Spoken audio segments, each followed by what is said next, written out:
ప్రస్తుతం ఒకవైపు పలు రకాల కాలుష్యాలు అధికమవుతుంటే మరోవైపు అడవులు జీవ వైవిధ్యం తగ్గిపోతున్నాయి. హానికర వాయువులతో భూగోళం వేడెక్కిపోయి విపత్తులు పెరిగిపోతున్నాయి. ఎటు చూసినా పర్యావరణ హానికి చేసే విపత్తులను మానవుడే సృష్టిస్తున్నాడు. ఆధునిక సాంకేతిక ముసుగులో పర్యావరణాన్ని నానాటికి దిగజారుస్తున్నాడు. దీంతో భూగోళంపై అన్ని రకాల జీవుల మనుగడకు కారణమైన సముద్రాలు ప్రమాదంలో పడ్డాయి. ప్రపంచంలో 90% వాణిజ్యం సముద్ర మార్గాల ద్వారానే జరుగుతుంది. దీంతో సముద్రాలు ముప్పును ఎదుర్కొంటున్నాయి. మనుషుల వల్ల నానాటికి పెరుగుతున్న కాలుష్యం, వాతావరణ మార్పులు శాపంగా మారుతున్నాయి. మరి రానున్న రోజుల్లో సముద్ర జలాలు మరింత కాలుష్యం కాబోతున్నాయా? కాలుష్యం కారణంగా సముద్ర జీవుల మనుగడకు అవకాశాలు సన్నగిల్లుతున్నాయా? దీనిపై నిపుణులు ఏం చెప్తున్నారు? What's the story?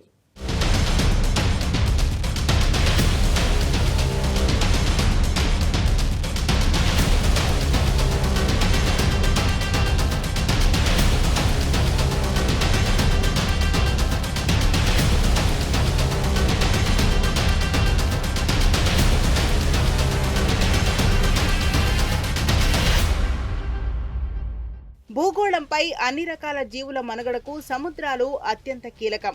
జీవులకు అవసరమైన ప్రాణవాయువును సముద్రాలే అత్యధికంగా ఉత్పత్తి చేస్తున్నాయి. కోట్లాది మందికి జీవనోపాధి కల్పిస్తున్నాయి. అంతేకాకుండా ప్రపంచం 90% వాణిజ్యం సముద్ర మార్గాల ద్వారానే జరుగుతోంది. అయితే ఆధునిక కాలంలో మానవ కార్యకలాపాల వల్ల అవి పెను ముప్పును ఎదుర్కొంటున్నాయి. మనుషుల వల్ల నానాటికి పెరుగుతున్న కాలుష్యం, వాతావరణ మార్పులు శాపంగా మారుతున్నాయి.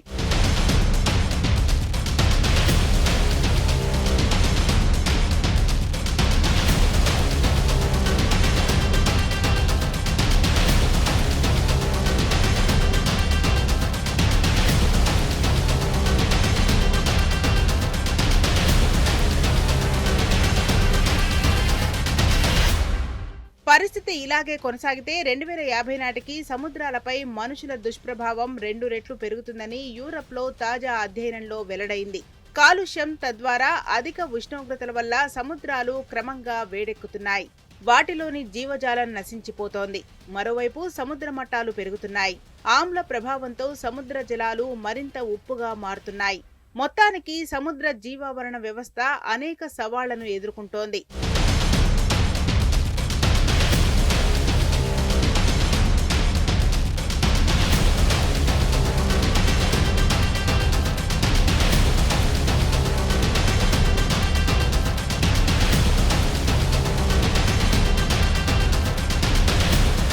భూమిపై మనుషుల కార్యకలాపాల వల్ల సముద్రాలకు ఇప్పటికే చాలా నష్టం జరిగిందని, ఇప్పటికైనా మేల్కొనకపోతే 2050 నాటికి ఈ నష్టం రెండింతలు అవుతుందని తేల్చి చెబుతున్నారు నిపుణులు.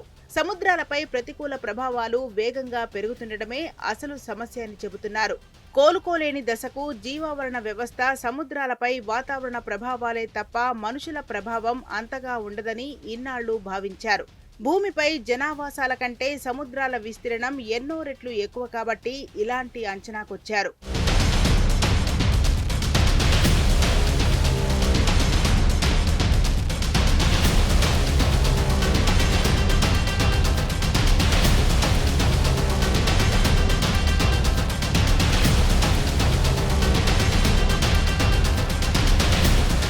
ఉష్ణోగ్రతల పెరుగుదలతో సముద్రాలు వేడెక్కుతుండటం ఒక అంశమైతే, నియంత్రణ లేని చేపల వేట, సముద్ర వాణిజ్యం వంటివి సమస్య తీవ్రతను మరింత పెంచుతున్నట్లు వెల్లడైంది. మానవుల చర్యల వల్ల సముద్రాలు ఒత్తిడికి లోనవుతున్నాయి. ఉష్ణమండల ప్రాంతాలతో పాటు ధ్రువ ప్రాంతాల్లో జీవావరణ వ్యవస్థ ఇప్పటికే కోలుకోలేని దశకు చేరుకుంది. అడవుల ధ్వంసం, ఆధునిక కాలంలో సముద్ర తీర ప్రాంతాలు సైతం సవాళ్లు ఎదుర్కొంటున్నాయి. మడ అడవులు ధ్వంసమవుతున్నాయి. కాలుష్యం కారణంగా సముద్ర జీవుల వృద్ధికి అవకాశాలు సన్నగిల్లుతున్నాయి.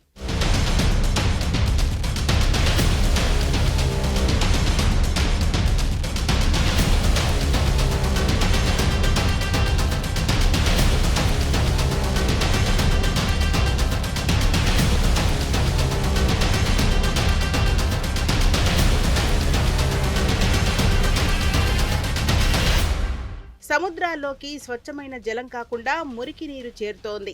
స్వచ్ఛమైన జలం, సముద్ర జలం మధ్య సమతూకంలో ప్రతికూల మార్పులొస్తున్నాయి.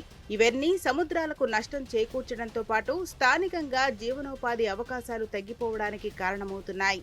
ఫలితంగా ఆహారం, ఉపాధి కోసం సముద్రాలపై ఆధారపడే దేశాలు తీవ్రంగా ప్రభావితమవుతున్నాయి. ఈ ముప్పు మరింత పెరుగుతుందే తప్ప తగ్గే అవకాశం లేదని నిపుణులు తేల్చి చెబుతున్నారు.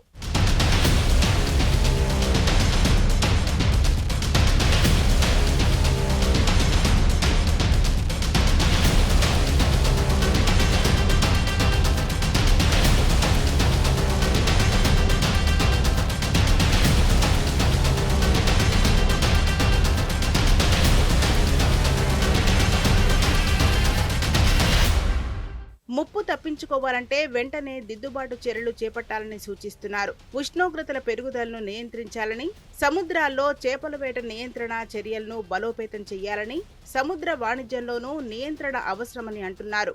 భవిష్యత్తు వైపు దృష్టి సారిస్తే ఇప్పుడు మనమేం చెయ్యాలో తెలుస్తుందని నిపుణులు చెబుతున్నారు. భవిష్యత్తును నాశనం చేసుకోవాలా లేక కాపాడుకోవాలా అనేది మన చేతుల్లోనే ఉంది అంటున్నారు.